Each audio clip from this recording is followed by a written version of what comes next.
नमस्कार, आदाब, सलाम, सत श्री अकाल। आप देखना शुरू कर चुके हैं एसआर न्यूज। मैं रिजवी आपको लगातार लोकसभा चुनाव को अप टू डेट हम बताते जा रहे हैं। आज उसी क्रम में फिर आपके सामने हाजिर हुए हैं।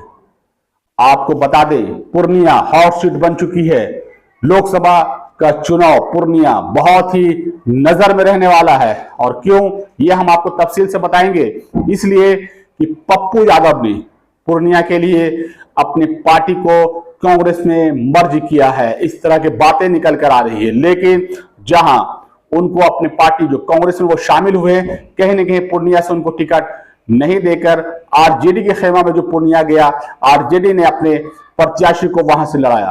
पप्पू यादव ने बहुत कोशिश की, पप्पू यादव ने दमखम लगा दिया कि पूर्णिया सिर्फ हमें वहां से मिले। इसलिए पूर्णिया, उनका एक ही कहना था, मर जाएंगे लेकिन पूर्णिया को नहीं छोड़ेंगे। और वो बातें आज उन्होंने करके दिखाई। जैसा कि 4 अप्रैल को उनका नॉमिनेशन हुआ। आज उन्होंने नॉमिनेशन किया पूर्णिया से निर्दलीय प्रत्याशी के रूप में। देखिए, शामिल तो हुए कांग्रेस में, लेकिन उन्होंने निर्दलीय प्रत्याशी के रूप में आज नॉमिनेशन किया। और नॉमिनेशन में जो उनका काफिला, जो नॉमिनेशन उनकी भीड़ देखी गई है, उसको लेकर कहीं ना कहीं पूरी पार्टी में खलबली मचा दी है। महागठबंधन में कहीं ना कहीं डर का माहौल नजर जरूर आता होगा। वो तो वक्त बताएगा जब चुनाव का रिजल्ट आएगा।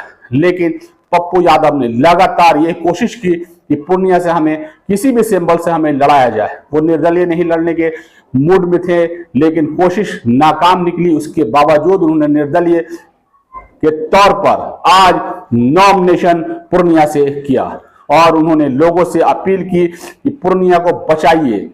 तो इसलिए उनका कहना था कि हम जो यहाँ लड़े हैं सिर्फ पूर्णिया से, इसलिए कि पूर्णिया मेरी कर्मभूमि, मेरी सब कुछ है। मैं पूर्णिया को नहीं छोड़ सकता हूं। जो वादा किया वो निभाएंगे। आपको बताते चले, पप्पू यादव ने अपने संबोधन में क्या कहा। पप्पू यादव ने अपने संबोधन के दौरान भावुक नजर आए। देखिए, लगातार भावुक नजर आया। लालू यादव के सेकुलरिज्म पर सवाल खड़े करते हुए कहा कि पप्पू यादव से फिर भी समझ आता है, लेकिन आपको कन्हैया और निखिल बाबू से क्या दिक्कत थी? इनका टिकट क्यों कटा? प्रभुनाथ सिंह के बेटे का सीट क्यों छीन लिया? जिस साबुद्दीन ने अपनी पूरी जिंदगी दे दी, उसका सीट क्यों काटा? देखिए, पप्पू यादव ने आज भावुक होकर बड़ी बड़ी बातें कही हैं। आरजेडी से कई सवाल रख दिए अपना। क्या इस तरह आप देश के सांप्रदायिक ताकतों से लड़ेंगे? इसका जवाब जनता को देना होगा। पप्पू यादव ने कहा है कि मैंने अपनी पार्टी का मर्ज चुनाव के लिए नहीं किया था। मैंने देश की नफरती ताकतों को हराने के लिए अपनी पार्टी का बलिदान दिया। देखिए, उन्होंने सिर्फ ये जो मकसद से किया था, वो आज उन्होंने भावुक होकर उन्होंने कहा। और उसी वक्त मैंने तय किया था कि मरते दम तक पूर्णिया नहीं छोड़ेंगे, नहीं छोड़ेंगे, और नहीं छोड़ा। उन्होंने आज नॉमिनेशन भी किया। जब तक जिंदा रहेंगे राहुल गांधी और प्रियंका गांधी के विचारों को नहीं छोड़ेंगे। पप्पू यादव ने कहा कि आज भी मैं देश हित में अपना योगदान देने को तैयार हूं और लालू जी को जहां मेरी जरूरत होगी मैं वहां जाऊंगा। देखिए, ये भी बात कह रहे हैं वो लालू यादव के लिए। उन्होंने हमेशा कहा है कि वो मेरे पिता समान है, और आज फिर कह रहे हैं कि लालू यादव को जब जरूरत पड़ेगी मैं वहां जाने के लिए तैयार हूं। ये बातें पप्पू यादव आज कह रहे हैं। देखिए, ये भी बड़ी बात है। मैं वहां जाऊंगा, बहन मीसा भारती और रोहिणी आचार्य के लिए प्रचार करूंगा। देखिए, वो निर्दलीय तो प्रत्याशी के रूप में उतरे हैं मैदान पूर्णिया से, लेकिन वो महागठबंधन के लिए प्रचार करेंगे, महागठबंधन को जिताने की पूरी कोशिश करेंगे। और सिवान में हिना साहब का भी समर्थन करूंगा। मैं उन्हें इस हाल में नहीं छोड़ूंगा। देखिए, हिना साहब के लिए भी उनका दर्द छलक रहा है। हिना साहब के लिए भी वो खड़े होने के लिए तैयार है। उनके लिए भी वो प्रचार करेंगे, उनको नहीं छोड़ने की बातें कर रहे हैं। पप्पू यादव ने आशीर्वाद सभा में कहा है कि आज पूर्णिया के सम्मान की बात है। देखिए, पूर्णिया के सम्मान के लिए वहां से उठे हैं। इस तरह की बातें उन्होंने आज भावुक को कही।